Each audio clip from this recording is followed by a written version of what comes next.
I'm still looking for it.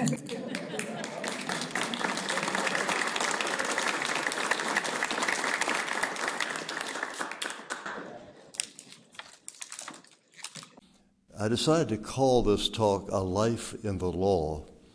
And actually, if I thought about it, I might have restyled it a little bit to call it something like A Life with Constitutions. Not the law writ large, but constitutions specifically. And I confess to being a storyteller, so I want to tell stories about 3 moments in my life. One, my clerkship with Justice Hugo Black. Secondly, the hand I had in helping bring about Virginia's present Constitution. And then finally, the unusual opportunity to work with constitution makers in Prague and Budapest and other places in post-communist Central and Eastern Europe. I think this is a perfect time to be thinking about constitutions, especially here in Virginia. In many ways, this is where it started, because in just a couple of months, in May of this year, we will mark 250 years since the convention meeting down at Williamsburg. They did 2 things. First, they instructed Virginia's delegates in Philadelphia to introduce the Resolution for Independence, which of course came about. And at the same time, the same day, May 15th, 1776, they set to work on Virginia's first Constitution, the ancestor of the one we have today. Actually, they worked on 2 documents, a Declaration of Rights and a Frame of Government. And that famous Declaration of Rights, George Mason's handicraft, was influential in modeling other state bills of rights, the Federal Bill of Rights, and indeed, over in Paris, the French Declaration of Rights of Man and the Citizen, all part of the patrimony handed down from George Mason and his colleagues. I was born and raised here in Richmond. As has been noted, I came out here to the University of Richmond, and this is where the intellectual world really came alive for me. I double majored in history and government. I had teachers who, I don't know if they were national figures or not, but they were good in the classroom, and I learned so much from them. And I think that's what put me on the road to studying law, as I finally did. I was going to come back to Richmond and just join a law firm, but then I decided to detour by way of D.C. I joined Covington and Burling, was practicing there. My best friend in law school was clerking for Justice John Marshall Harlan. And he and I would have lunch together, and he was having such a great time clerking. I said, I think I'll give that a shot. I had not applied for a clerkship. We didn't have a culture of clerkships in those days. Now, of course, we do. So I applied to the Supreme Court. Can you imagine applying for a Supreme Court clerkship, not having clerked at any lower court, whatever? Talk about gall. Well, we didn't have computers and all that, so I painfully typed out my 9 letters of application on one of those old Royal manual typewriters, the ones that go like this, and they had whiteouts and strikeovers, and they were terrible-looking letters. They should have been thrown out on aesthetic grounds. But they received the letters. I got 5 interviews. I was really blown away. I said, wow, 5 justices of the U.S. Supreme Court. But I had my heart set on Hugo Black. My personal druthers was, I just hope he will offer me a clerkship. But of course, if somebody else had offered one, what do you do? Sorry, Justice White, I'll put you on hold while I wait and see who else comes along. Well, to my great enduring good fortune, Justice Black offered me a job, and boy, I grabbed it like that. Well, here's where history intervened in a very interesting way. Between the time that I accepted the job and the time I reported for duty, several months passed. Felix Frankfurter had a stroke. He left the bench. Arthur Goldberg took his place. So that crucial seat on the Supreme Court flipped from the very conservative side to the very liberal side. And here's Hugo Black, who for 25 years had been in dissent. Suddenly he's in the catbird seat. He's in the majority in big cases. So I was at his elbow helping him write cases like Gideon versus Wainwright, will always be in the textbooks. The right of counsel if you are too poor to afford one. I worked with him on the second Prince Edward County case, not the original Brown versus Board case, but the one 10 years later that ordered Prince Edward County to reopen and fund their schools. It was the first affirmative decision from the Supreme Court. Up to that point, they told the states what they could not do, and now they were in the mode of telling them what they must do. And I was there, as I say, at his elbow. So it was just, I was at the hem of history. But beyond that, I was working with one of the most remarkable figures ever to sit on the U.S. Supreme Court. I remember the day I reported for duty, sitting in his office, he was sitting like this, rocking back and forth, pointing at me saying, "Howard, now when you work on opinions in these chambers, I want you to write not in the language of Oxford." I just come back from Oxford. I thought a justice was pretty lucky to have an Oxford graduate, right, as a clerk. He said, "Not in the language of Oxford, but the language of your country forebears." What he meant, he wanted plain, direct, simple. I learned a lot about writing and use of the English language from Justice Black. He also started lending me books. Justice Black, back in Alabama, when he went to law school back in the opening of the 20th century, back in those days, you didn't have to go to college to study law. You studied law. So he'd never had the liberal arts education. In the 1920s, he went to Washington as a U.S. Senator, and he found himself surrounded by colleagues who'd gone to fancy elite universities, and they'd read the classics, the great books. He had not. So he set out to build himself a library of what we would call the great books. Polybius and Tacitus, Gibbon and Carlyle, some of those remarkable tomes, and he started lending me books. Well, I didn't mind his lending me books, but then I realized he expected me to read these books, right? I was going to put them in the trunk of the car and go to the beach and forget about it. But I had frequently we would work on opinions in his library. And when he was taking a break, I would pull some of these books off the shelf, flip through them, and they were heavily annotated. He wrote in the margin, argued with the author. He would say, rubbish, or nonsense, or just plain no. It was a personal argument between him and Gibbon or him and Carlyle. So in reading those books, what I realized, and here's where we come to thinking about the Constitution, what I realized was Justice Black was the last justice on the U.S. Supreme Court who read the same books that the founders read. It was the kind of education they had back at the beginning of the Republic. And so Justice Black read the Constitution through the lens of Whig history. I mean, a very historical. This is not originalism in the sense we talk about it today, but it's burying yourself in the sense of how you think about constitutions. So it turned out, partly for reasons of the court, but partly Black's own personality, he was one of the authentically great and influential justices of the U.S. Supreme Court. Well, he asked me to stay on for a second year. He'd never asked a clerk to do that. And my cynical co-clerk said, "Oh, he thinks maybe if you stay for a second year, maybe by then he'll get his money's worth." So thanks, guys. Just because you went to Harvard or Yale doesn't mean you can treat me like that. Anyway, I stayed for a second year. By then, I was spoiled for practice. I realized I was not going to go back into it. With all blessings for those who do it, that was not my world. I got a call from the dean of the law school at UVA, Hardy Dillard. "Would you like to think about teaching?" I said, "Yeah, I'll give that a shot." I mean, I knew if I didn't like it, I could go back into a law firm. But I can tell you from the day I stepped into the classroom, I knew I had made the right decision. Meredith, where's Meredith now? Oh, there she is. "You can't leave until I finished." "I'm sorry, you're stuck.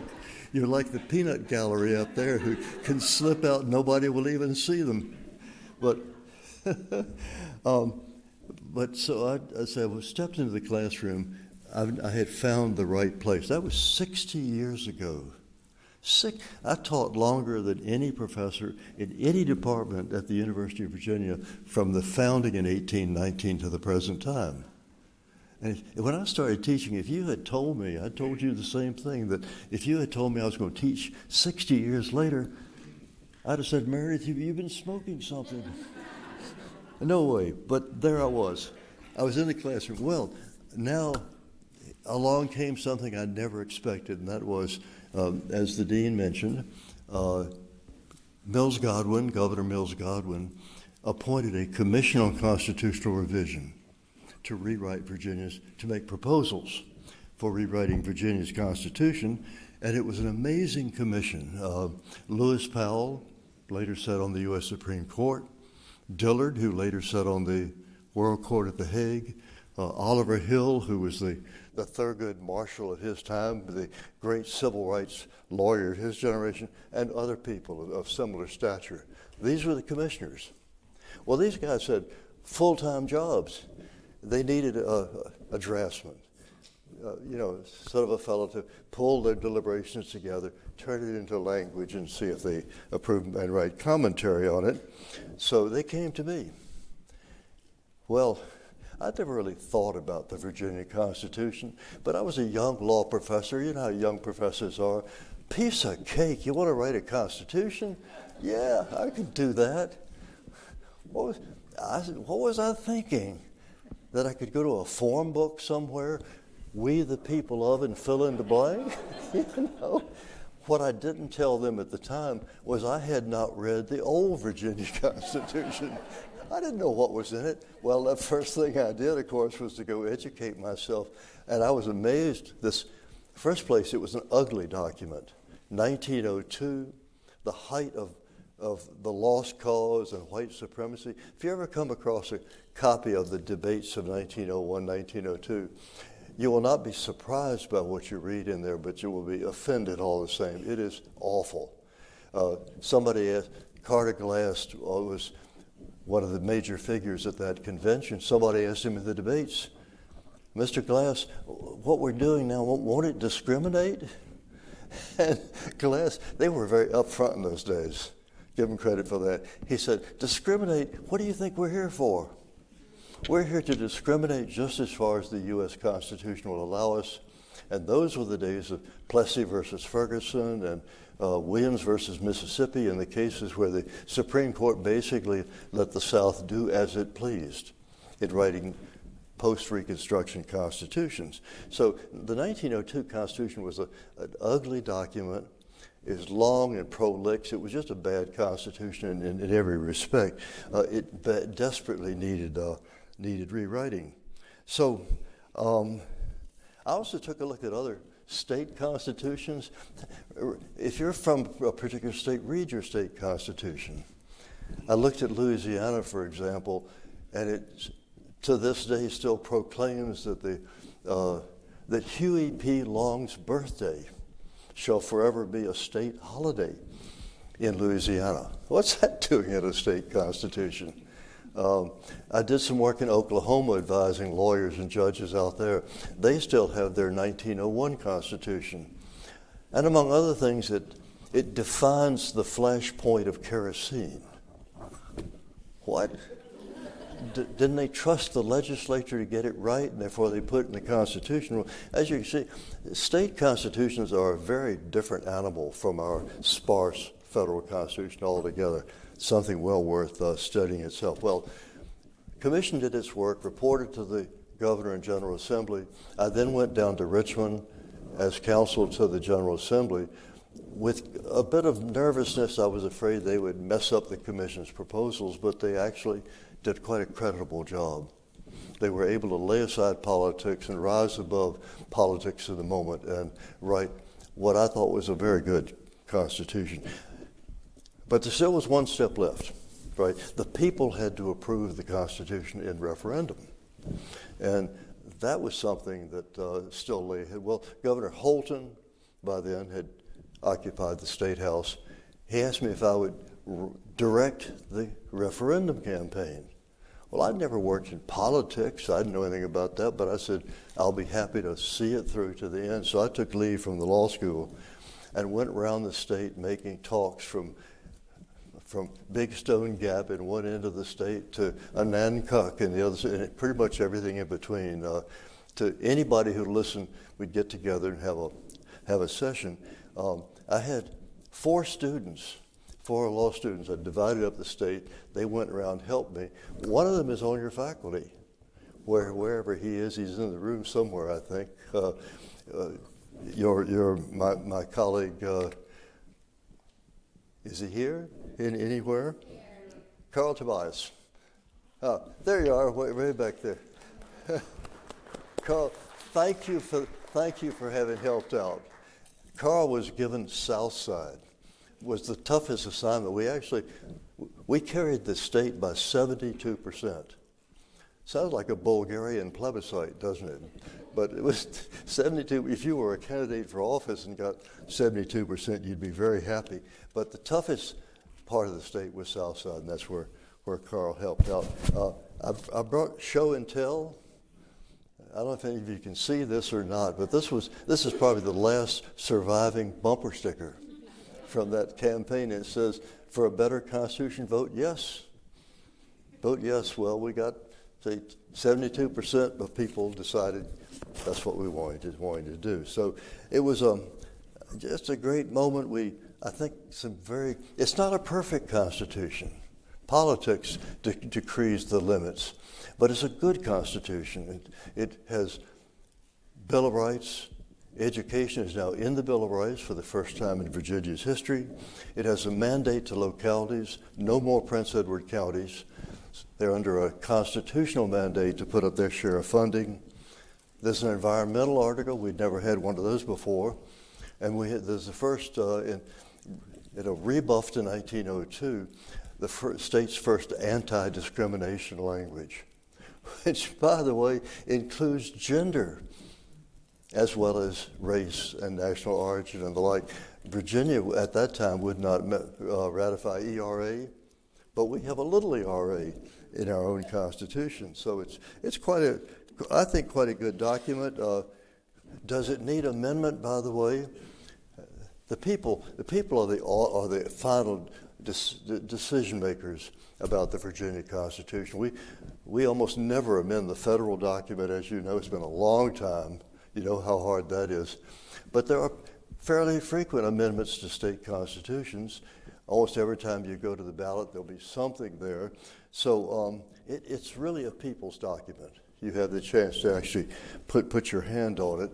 And as a result, it's much closer to the heartbeat of American public and civic life than I think the federal Constitution is. That's my third story is this, and that is Constitution making in Central and Eastern Europe. Again, this is something I couldn't have imagined coming my way. I had, of course, was teaching and studying American constitutional law. I'd been thrust into the arena of state constitutions through my work on the Virginia document. I consulted with some other states, Alabama, Oklahoma, New Jersey, some others. But I didn't think about constitutions abroad particularly very much. Didn't know much about them. Hadn't thought about, this in the 1980s, the cracks began to show in the monolith of the Soviet Empire. And it started with Solidarity, the labor movement in Poland, and then spread to the other countries at that time. And so I had a call from the State Department. They were having a visit from a group of Hungarians who were tasked with rewriting the Hungarian Constitution. Now, this is before the Berlin Wall came down, so I said, these people can't be serious. You know, they're communists. In the communist world, law and constitutions are a cipher. They're a Potemkin village. They don't mean anything. They just the law is whatever the party says it is, not the Constitution. But I said, this will be. I had been in Budapest. I like Hungary. I said, I'll be happy to spend some time with these folks. So they came to Charlottesville. I did a couple of days seminar with them on what do you do when you write a constitution. And we had a good time. They seemed to like it. So I then got an invitation to go to Budapest And I said, well, I'll certainly not going to turn that down. When I got there, I could sense the feeling of change in the air. I knew something was already, students were setting up tables in the subway system, handing out leaflets, things that you couldn't imagine happening in the communist world.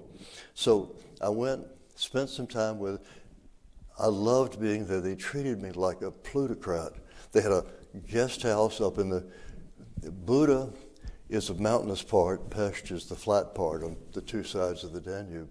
They have this state house, this guest house, where they put up heads of state and that sort of thing. They put me up with a car and a driver at my disposal, tickets to the opera and the ballet, anything I wanted, 24-hour-a-day service. I had to go to a communist country to be treated like a capitalist. And I loved it. So we had some very good discussions on change which was about to take place.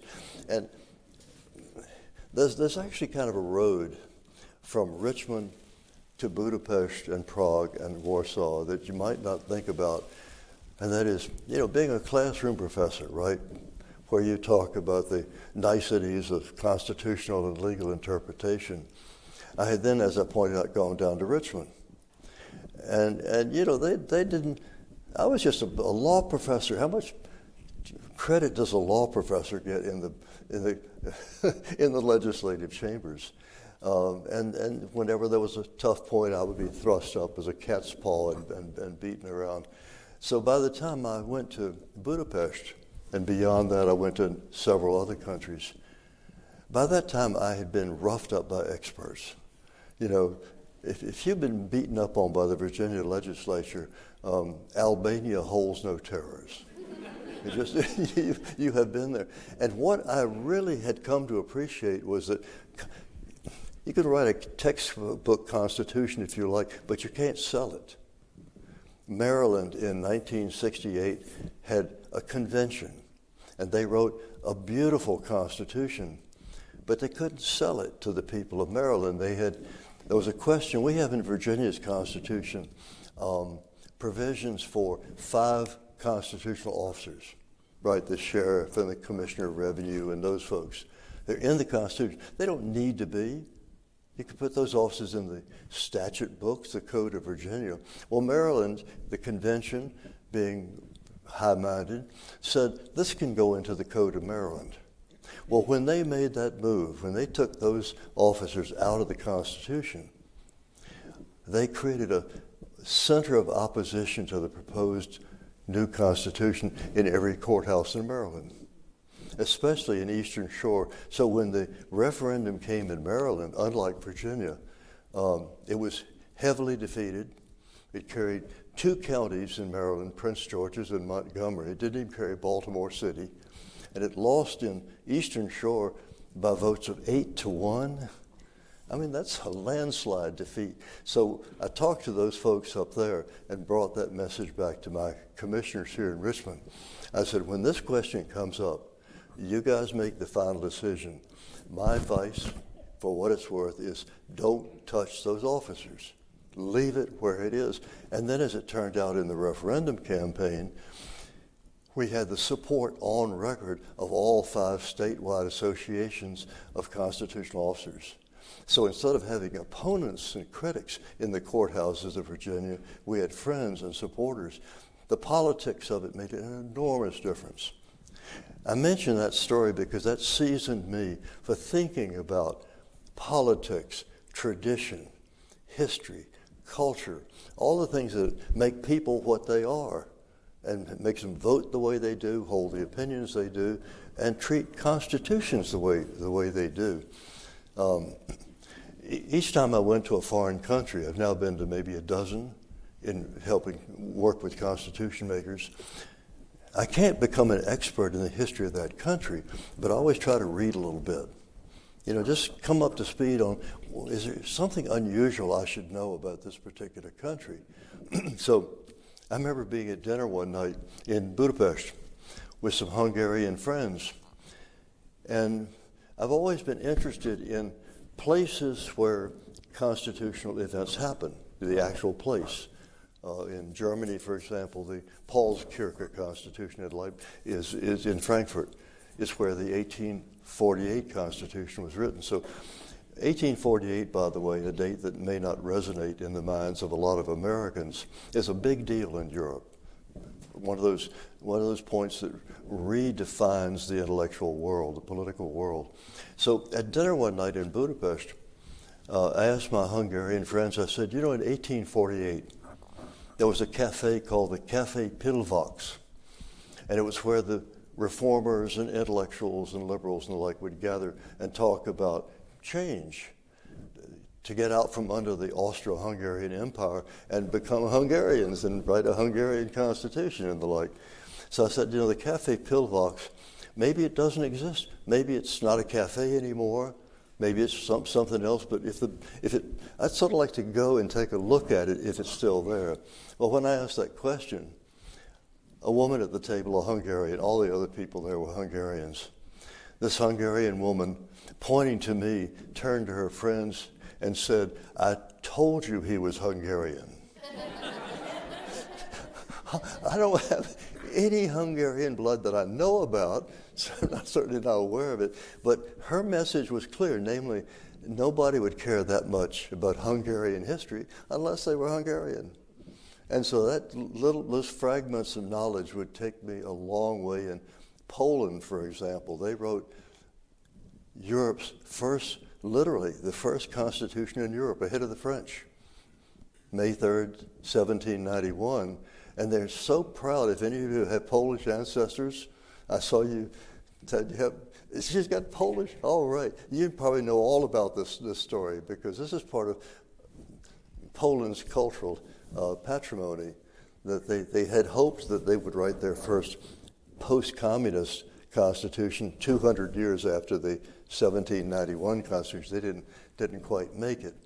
But in Poland, for example, there's I don't know who said this, but there's a wag a long time ago said that in Central Europe, they carry more history around in their knapsack than they can consume locally.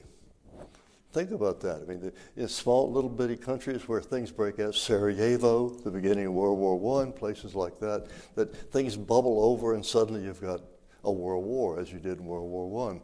Well, in Poland, they were on the frontiers of Christianity.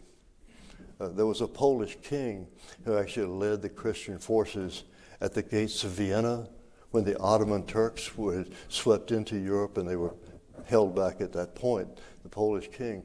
And the Poles like to think to this day, they put out for Christian Europe, and what thanks do they get? They get sidelined, as it were. So they use history. This is where politics and constitutions intertwine. The leaders in Central and East Europe, some of the more right-wing leaders, will use history as a way of reminding people of the respect they don't get from Brussels or from America or from Western Europe. So history and those things matter so much. Another interesting crossover, I also did some work in Prague with Václav Havel, one of my heroes, with his office and his people. And I remember being in Bratislava, which is today the capital of Slovakia, and there was a meeting. This was still one country, Czechoslovakia. I mean, when I studied history, I confess most of the history I studied was Western European history. I didn't know as much as I should about Eastern Europe. But Czechoslovakia, between World War I and II, one country. After World War II, one country. But then after the Velvet Revolution, after the collapse of communism, there was tension. The Czech Bohemia, the Czech lands, have always been much more prosperous, more advanced, more industrialized, more educated.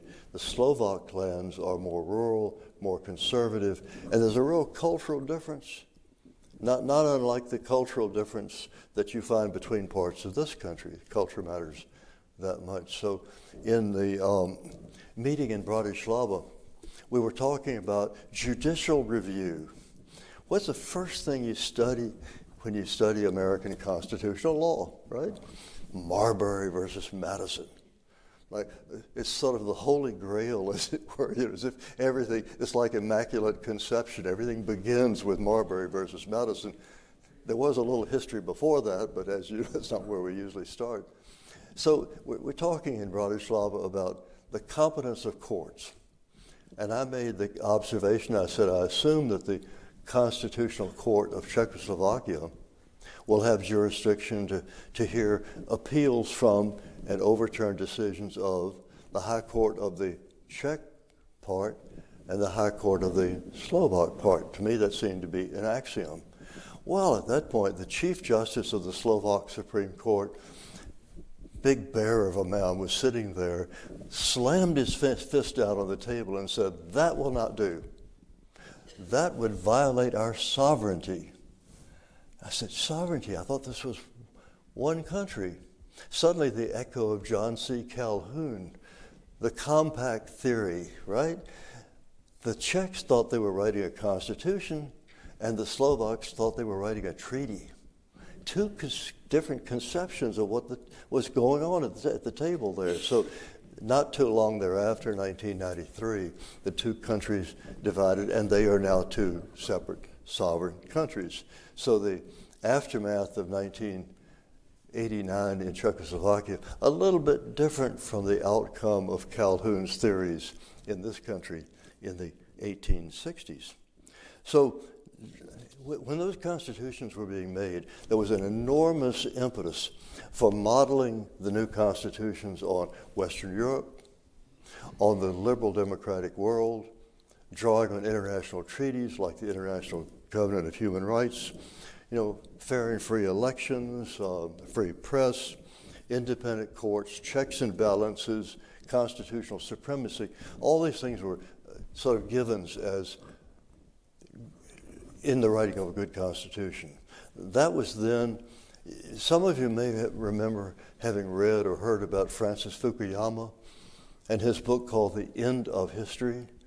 And his prediction at that time was that the world, it might take some time in places like Russia and China, but the world was moving towards Western-style, constitutional, liberal democracy. That was sort of the destination. It's almost a Hegelian kind of view of the world. Well, nobody talks that way anymore. That's over and done with. That was then. Today we find that the sort of widespread optimism of the 1980s has dissolved in the face of nationalism, populism, xenophobia, a anti-globalism, distrust of the other, all of that. That's I give Hungary as one example. I actually met Viktor Orban when he was a 26-year-old graduate student. He had gone to England for a year's study under with the subvention of George Soros, a liberal capitalist. Well, that was then. Now, of course, as you know, Orban is very successful as the leader of a very right-wing Hungarian party. He's the one who coined the phrase illiberal democracy. Illiberal, not liberal democracy, but illiberal. He sees himself as a buffer between Hungarians, the real Hungarians, and Brussels, the bureaucrats, Western Europe, Soros, and the like. So I think the world of constitutions is rather different out there. Finally, before pulling this together, I want to make clear to thank the Dean and all of you collectively once again how touched I am, how honored I am to be given the William Green. I never knew William Green, but he sounded like he was somebody. So I'm glad to be given this. So, but when you get an award, what do? Do you, on the one hand, say, of course I deserve the award. I'm a neat guy. Thank you for recognizing my qualities. Or do you indulge in a kind of false humility? Oh dear, I don't really deserve this. It should have been given to somebody else. Well, neither of those roles is very attractive. The only thing I can say is I would love to have here beside me on the platform the people who put me where I am today.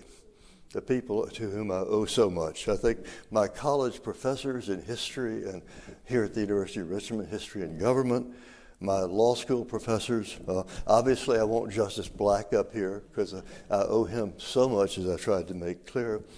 I would want Lewis Powell and Oliver Hill and the other members of the Commission on Constitutional Revision.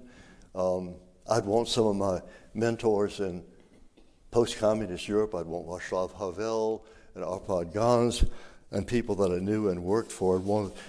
You can see the platform's getting pretty crowded at this point. Right? That there's just a lot of people that we'd have to make room for here. But there's one more group that have to be here, and they are my students. My goodness, have I been blessed over the years to teach. I'm sure to teach law anywhere is wonderful, but to teach law at places like Richmond and UVA are really special. These students I've had they're cordial, they're civilized, they're fun to be with.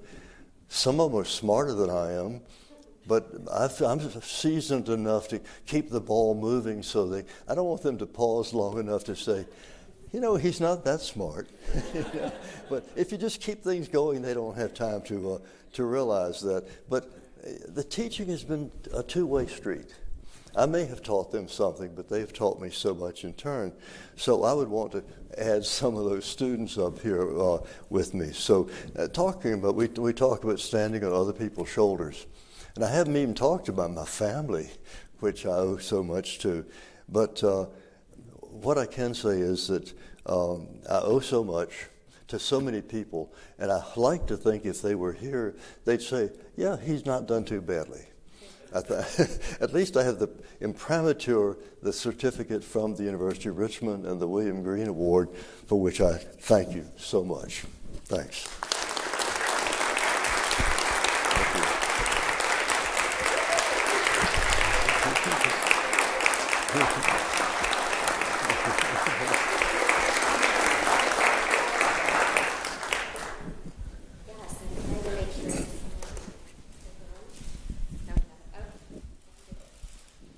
Check. Okay. Check. There we are. So we have time for just a couple of questions with Professor Howard. I see that Professor Bryson has one. Go ahead. Well, it isn't really a question, but it's a more comment about William Green. So you're familiar with that famous collection of I think 5 volumes published in Philadelphia of great American jurists? You're not. I think you need to use the microphone, Professor Bryson. There you go. So that'd be better. Thank you. Hello. You are familiar with the collection in 5 volumes of great American jurists published in Philadelphia maybe 100 years ago? I know of them, but they have not been part of my collective reading. Well, anyway, it includes 5 from Virginia: George Wythe, Thomas Jefferson, Right. Marshall, and William Green, and William Robertson, who was a justice of the Virginia Supreme Court, who got threw off because he was a funder. But he was the founder of the Virginia Bar Association.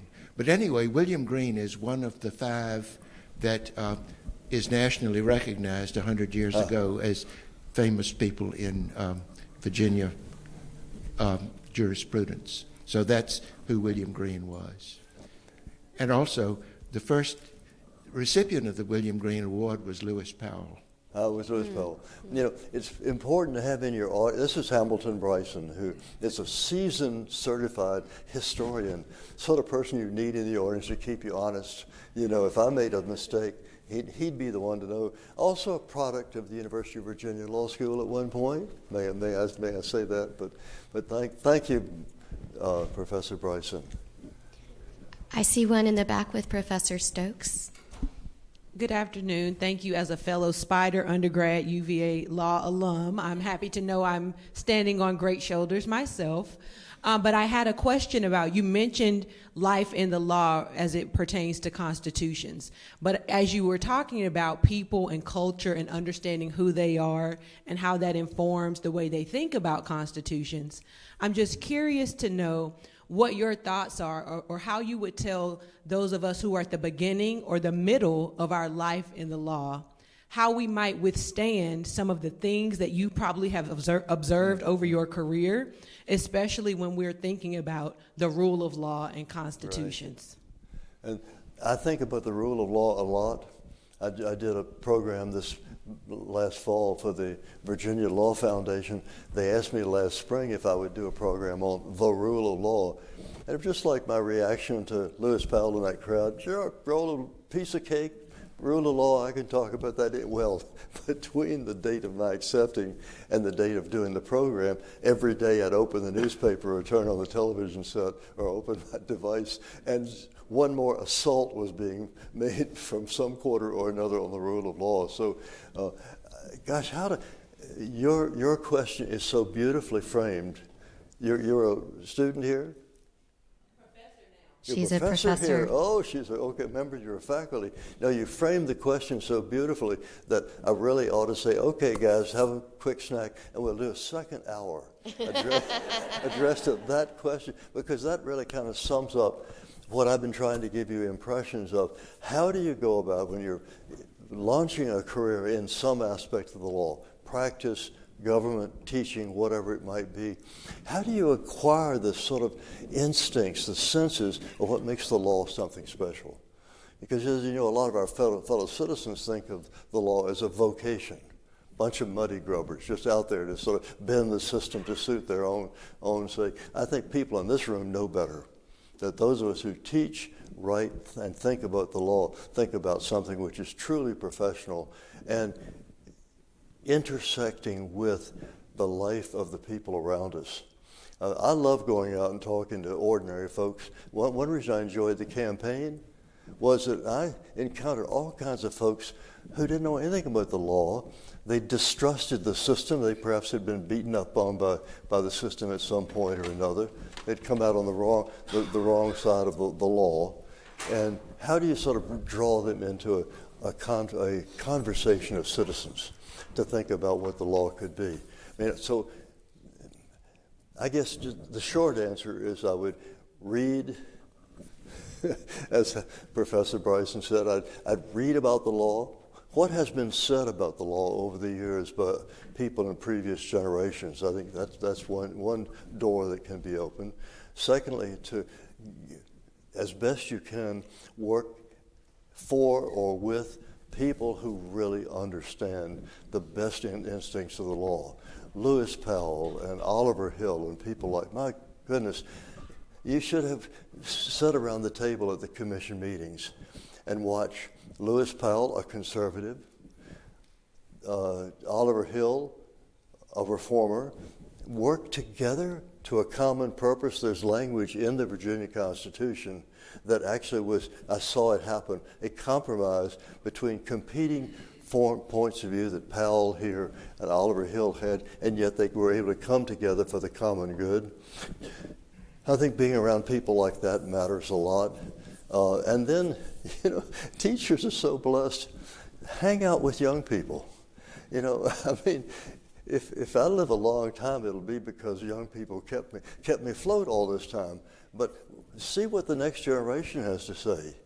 And, you know, in my case, it's several generations, right? I mean, and each one has brought some different sets of experiences. Some remembered World War II, some Korea, some Vietnam, some the Gulf War, some the present war in Iran. Those folks will have very, very different feelings about what the law is there meant to do. And finally realizing that law is not some kind of abstraction. It really is on the ground where people live. I can't do justice to a very good question, but I hope you see where I would take it. We have come closer to time than I had anticipated, and we have some folks who are going to have to shuffle off to class pretty soon. So can I ask everyone to please join me in congratulating Professor Howard on his wonderful accomplishments and the receipt of the Green Award. Thank you very much. Thank you. Thank you. Thank you. Thank you so much. Thank you. Thank you.